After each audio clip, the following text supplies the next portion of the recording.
গুলটে মামা।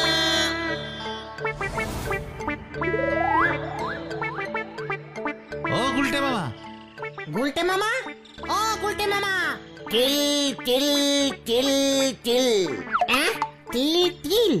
ও টেল টেল, আমাদের বলতে বলছে ভেন্ডি। মানে বলছি যে তুমি সেই তখন থেকে কি এমন ভাবছো গো? ভাবছি যে সারাটা জীবন আমি একইভাবে বসে বসে বসে বসে ও বুঝেছি বুঝেছি, কিছুই করতে পারলে না, এখন আফসোস করছো তাই না? হোয়াট? কি বলছিস কি পাচু? হোয়াট আফসোস? এই যে সারাটা জীবন বসে বসেই কাটিয়ে দিলে, কিছুই করতে পারলে না। ভেন্ডি, ফেস সামলে টক্কর বলে দিচ্ছে। ভেন্ডি, আমি এটা ভাবছি তাহলে তুমি কি ভাবছো বলবে তো? সারাটা জীবন এইভাবে তোদের সঙ্গে বসে বসে কত কিছু করলাম। কি করলে তুমি? কত কিছু করব বলে ভাবলাম, অথচ তোদের জন্য কিছুই করতে পারলাম না। আমাদের জন্য? আমরা তোমাকে করতে দিলাম না? আলবাত, ওরে গলতপুরের জোড়া বলদ, আমি যদি প্রচুর কাজ করতাম তাহলে তোদের সঙ্গে আড্ডা দিত কে শুনি? তোরা তো একেবারে আনশিক্ষিত হয়ে থাকতিস। যা বাবা, 3 নম্বর বলদটা এখনো এলো না তো। এই ঘটনাটা কোথায়? কি জানি। ওই দেখো, বলতে বলতেই চলে এসেছে। খবর আছে, খবর আছে, খবর আছে গুলটে মামা। হোয়াট খবর?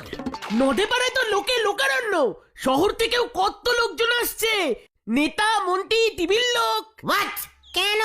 কি হয়েছে রে খতম? শহীদ হয়েছে শহীদ, ওই যে নদে পাড়ায় রঘুবীর দা, মিলিটারিতে চাকরি করতেন না, গত পরশু দেশের বর্ডারে উগ্রপন্থীর সঙ্গে গুলির লড়াইয়ে রঘুবীর দার গুলি লেগেছে, রঘুবীর দা না মারা গেছেন। কি বলছিস কি খতম? হ্যাঁ গো, রঘুবীর দাকে নিয়ে এসেছে, তাই এত লোকজন। দেশের জন্য প্রাণ দিল রঘুবীর দা, রঘুবীর দা শহীদ হলো, আমরা কোনোদিন রঘুবীর দাকে ভুলবো না। ওই উগ্রপন্থীগুলোর কি হলো রে? শুনলাম রঘুবীর দা একাই 3টেকে শেষ করেছে, বাকিগুলো ভয় পালিয়েছে। একটাকেও ছাড়া যাবে না, একটাকেও না। ওরা জানে না আমি এখনো বেঁচে আছি। এই থাক থাক থাক, তুমি শান্ত হও, তুমি শান্ত হও গুলটে মামা। না না, আমি কিছুতেই শান্ত হতে পারছি না, মাথায় আমার আগুন জ্বলছে। তাহলে নরদার দোকানে চলো, মাথার আগুনটা নিভিয়ে আসি। ঠিক বলেছিস, চল, কামান কামান।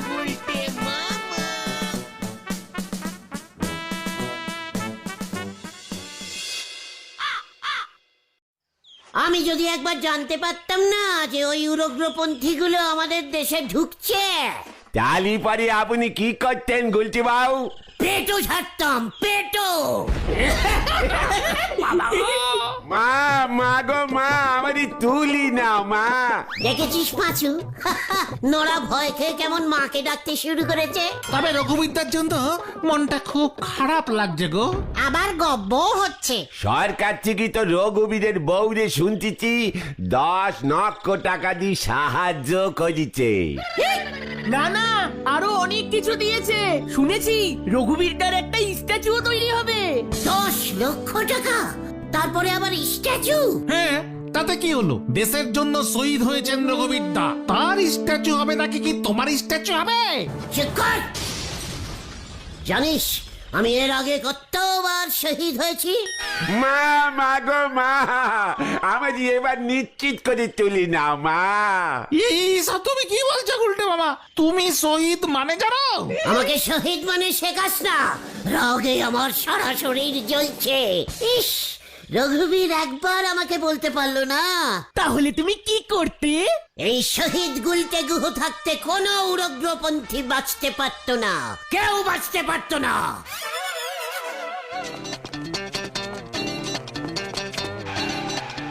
একই একই, এখানে আবার কি হলো? কেন রে, কোথায় আবার কি হবে ঢিলা? ওদিকে লুচির দাদু তো পটল তুলতে বসেছে। তিনি তো অনেক দিন ধরেই পানিতে কষ্ট পাচ্ছিলেন গো।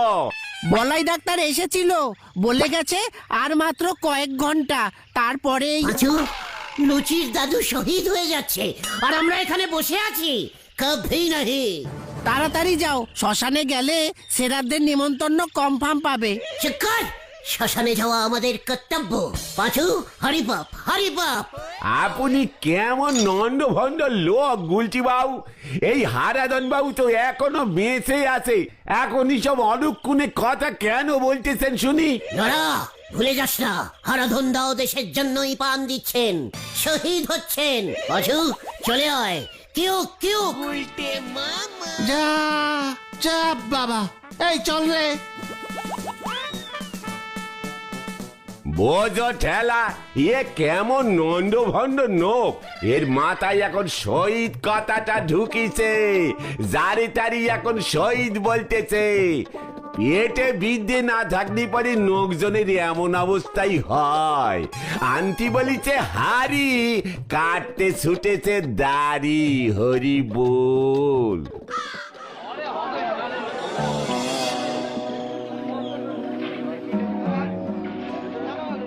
কোথায় কোথায় হারাধন দা গো? এ কি তোমার হলো গো? তুমি চলে গেলে গো? দাদু এখনো মরেনি, বেঁচে আছে। হ্যাঁ? গুলটে মামা, গুলটে মামা, ওটো ওটো ওটো। না মানে বলাই ডাক্তার যে বললো। ঠিক আছে, আসলে খবরটা পেয়ে ছুটে আসলাম কাকা। হারাধন দা আমাদের দেশের মানে আমাদের পাড়ার লোক, পাড়াতেই সারা জীবন দিল, শহীদ হয়ে যাচ্ছে তো। হত সারাটারে বার করছো ঘর থেকে, চুপচাপ শুয়ে আছি, আইসা ডিস্টার্ব করতেছে। হারাধন দা এখনো কথা বলছে, শহীদ হয়নি এখনো। গুলটে মামা, বাড়ি চলো, বাড়ি চলো।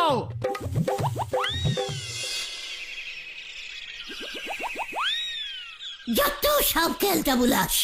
আমরা হারাধনদাকে লাশ সম্মান জানাতে গেলাম, এমন ভাবে অপসম্মান করলো। আরে গুলটে মামা, ঠান্ডা মাথায় শোনো, যারা দেশের জন্য মৃত্যুবরণ করেন তাদের শহীদ বলে, যেমন রঘুবীর দা। আর হারাধন দত্ত বয়স হয়েছে, অনেকদিন ধরেই শরীর খারাপ, তাও এখনো মরেনি, তার আগেই তুমি ঘরে ঢুকে। সব ওই ঢিলার জন্য। ওই তো বললো যে তুমি কি শহীদ হয়েছে নাকি কখনো, যে তখন নরাদাকে বললে? ঠিক কর। মানে জানিস আমি কতবার দেশের জন্য শহীদ হতে গেছিলাম? হলে না কেন তাহলে? তখন কি এত প্রাইজ দিত? তাছাড়া যেই উরগ্যপন্থীগুলো আমাকে দেখতো, অমনি সব কটা ভয় খেয়ে পালাতো।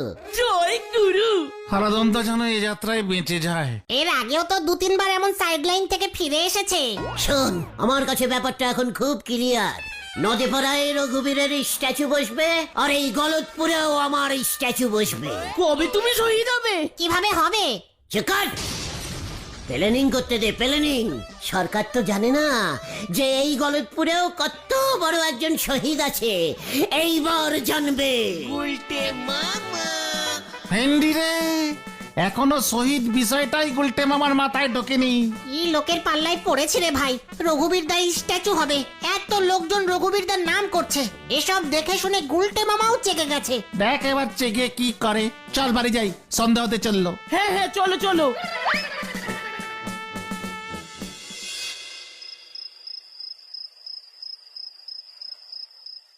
এই যে বুড়ো,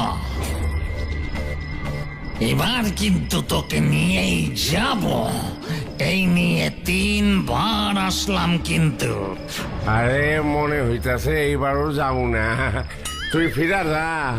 ওই বলাই ডাক্তার কইলেই হলো, অত সহজে আমি যাইতাছি না। সর্বনাশ হয়ে যাবে দাদু, সর্বনাশ হয়ে যাবে। এবার খালি হাতে ফিরলে যমরাজা আমার চাকরি খেয়ে নেবে, বউ বাচ্চা নিয়ে না খেয়ে মরবো দাদু। আচ্ছা ঠিক আছে, কান্দিস না, আমার বদলে তুই অন্য কাউরে লয়ে যা। কাকে নিয়ে যাব? এই গলতপুর থেকে লিস্টে তো অন্য কারোর নাম নেই আজকে। তাতে আমার কি, আমি যাইতেছি না।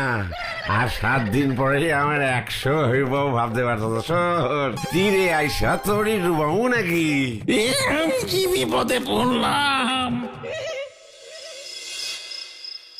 শহীদ হয়ে আমাকে দেখিয়ে দিতেই হবে, যেভাবেই হোক গলতপুরে আমার একটা স্ট্যাচু বসাতেই হবে, বসাতেই হবে।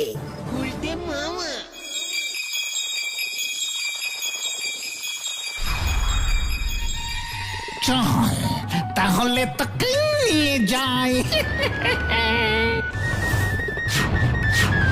কি কে তুই? জামদূত। অনেকক্ষণ ধরে শুনছি তোর শহীদ হবার ইচ্ছা। চল তাহলে।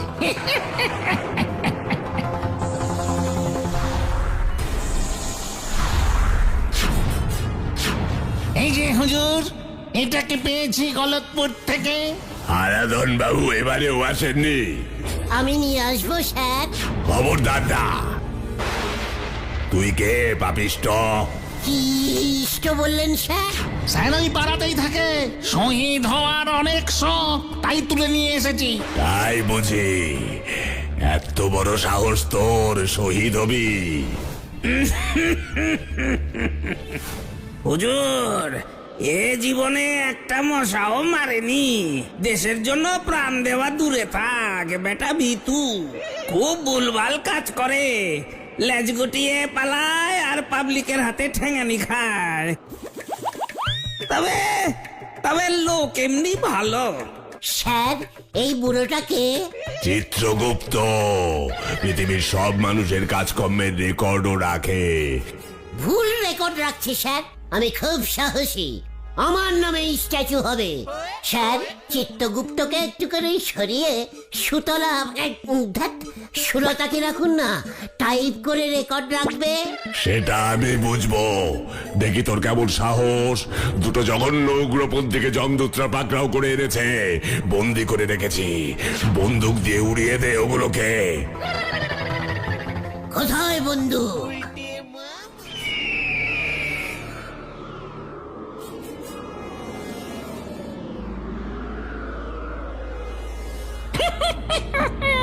চালা চালা গুলি এবার, চালা দেখি তোর কেমন সাহস। এই আমি পারবো না, এই আমি খেলবো না।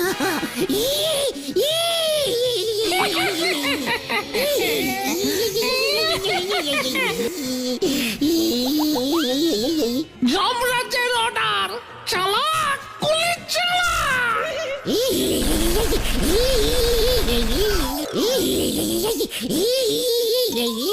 আগুলটে মামা, আগুলটে মামা, আগুলটে মামা। কি তোরা তুমি এসব কি করছো? গুলি চালাচ্ছিলাম।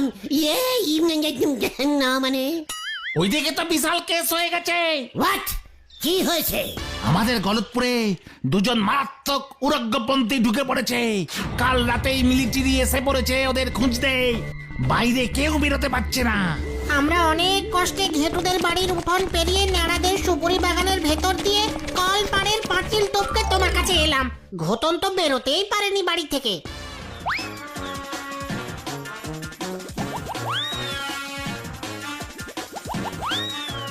এই বলছিস কি উগ্রপন্থী ঢুকেছে? মিলিটারিরাও এসে পড়েছে। ইয়ে মানে উগ্রপন্থী গুলো কোথায় আছে কিছু জানিস? আমরা কি করে জানবো? পাঁচু বাড়ি চল। ইয়ে মানে আমাকে ছেড়ে যাস না। যাব বাবা, তুমি ভয় খেয়ে গেলে? এই যে বললে তুমি পেটো ঝেড়ে এমন কত উগ্রপন্থীকে সাহায্য করেছ। আলবাত করেছি। তাহলে আমাদের গলতপুরে যে উগ্রপন্থীগুলো ঢুকেছে ওগুলো সায়স্তা করো দেখি। ইয়ে মানে মিলিটারি, এই না মানে মিলিটেরিয়ানরা কি করতে আছে? ওরে বাবা, ও বাবা গো, পেটটা কি মোচড় দিল রে। পাঁচুরে চল, উগ্রপন্থী সায়স্তা করার কথা শুনে এই পেট মোচড় দিয়েছে। এই গুলটি মামা সাবধানে থাকো। এই নরাদা কিন্তু দোকান খোলেনি, বেরিও না, আমরা গেলাম। এই হদ্দ গ্রামেও মিলিটারি আমাদের পিছু নিয়েছে। এবার তাহলে কোথায় পালাবি? না না, এভাবে পালিয়ে বাঁচা যাবে না। এবার আমাদের অন্য কোনো প্ল্যান বের করতে হবে। কি প্ল্যান? কোনো একটাকে ঢাল বানাতে হবে আমাদের। আমাদের দলের লোককে মারবার বদলা আমরা নেবই। কিন্তু কিভাবে? ঢাল পাবি কোথায়? এই চুপ, ওই দেখ।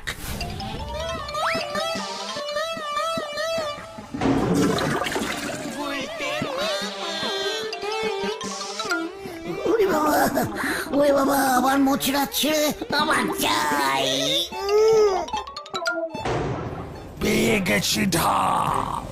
বুঝেছি, ওটাই হবে আমাদের বদলার তুরুপের দাস।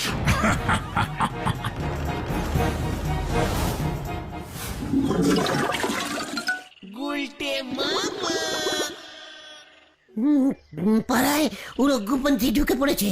উরে বাবা, পেটটা কি মোচড় দিয়েছে রে! ও, ওরে বাবা রে!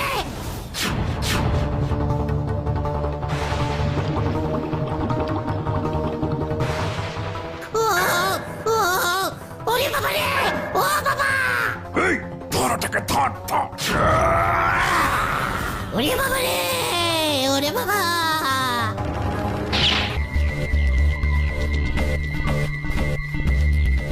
তুই জানলি কি করে ঘটন? রেডিওতে খবর বলেছে, বাবা শুনেছে গুলটে গুহকে উরগ্যপন্থীরা ধরে ট্যাঙ্কিতে তুলে রেখেছে। অনেক পুলিশ, পাড়ার লোকজন সবাই ট্যাঙ্কির মাঠে ভিড় করেছে। কি জানি কি হয় রে, খুব টেনশন হচ্ছে রে, তাড়াতাড়ি চল। ভগবান যেন সব ঠিক রাখেন। আমরা এই বিপদে কিভাবে বসে থাকতে পারি বল? তাড়াতাড়ি আয়, তাড়াতাড়ি আয়।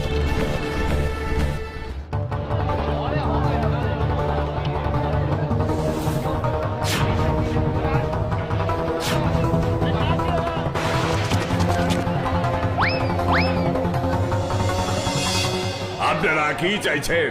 বদলা। কিসের বদলা?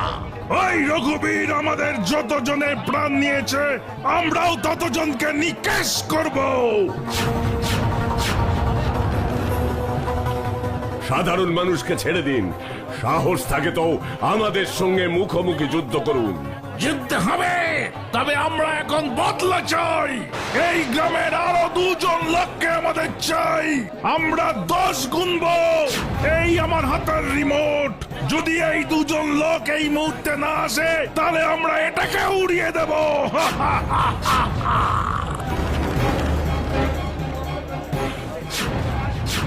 তাহলে তো আপনারাও মারা পড়বেন। আমরা মরব, তবু ধরা দেব না। আচ্ছা, ওই দেখ, হারাধনদা। দেখি হারাধন্দা, হারাধন্দা আসছে কেন? ঠিক হয়ে গেছে শরীর? হ্যাঁ, কইতাছে রে, তোমরা আমারে ধরো, ওরে সাইরা দাও বাপু। এই, উনাকে সরিয়ে নিয়ে যাও।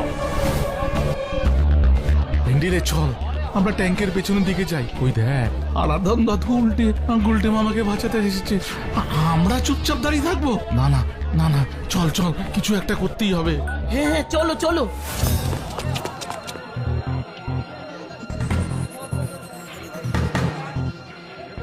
পাঁচ, ছয়, সাত, আট।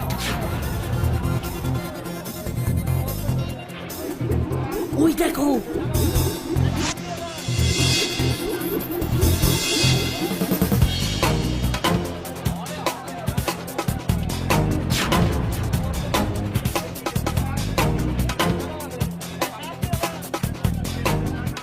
এর মাসুল তোদের দিতে হবে, আমরা তোদের ছাড়বো না। নয়।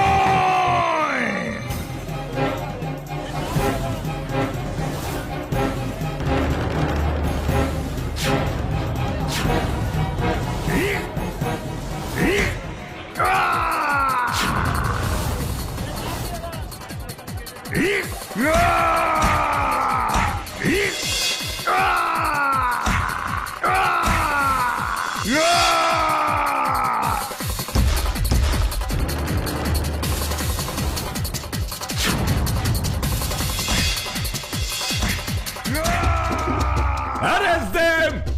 কেউ গুলি চালাবে না। ওই দেখো পাচুদা। গুলটে মামা, দূর হটো।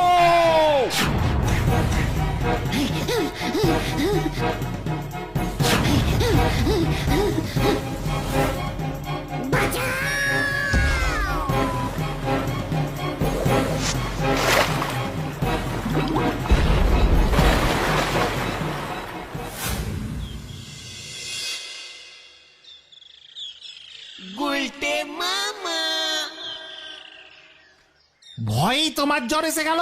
এবার দেখলে তো, দূর থেকে বলা কত সহজ। রঘুবীরদার মতো সাহসী সৈনিকরা কিভাবে প্রতিদিন লড়াই করছে, কত ঝুঁকি নিয়ে। আজ মিলিটারির দাদারা নিজেদের প্রাণের ঝুঁকি নিয়ে তোমাকে বাঁচালো। এইভাবেই ওনারা আমাদের দেশকে বাঁচাচ্ছেন। আমি আর শহীদ হতে চাই না রে। তাহলে তুমি কি হতে চাও গুলটে মামা? শুধু স্ট্যাচু। গুলটে মামা কি ওরে বাবা গো, ওরে বাবা। গুলটে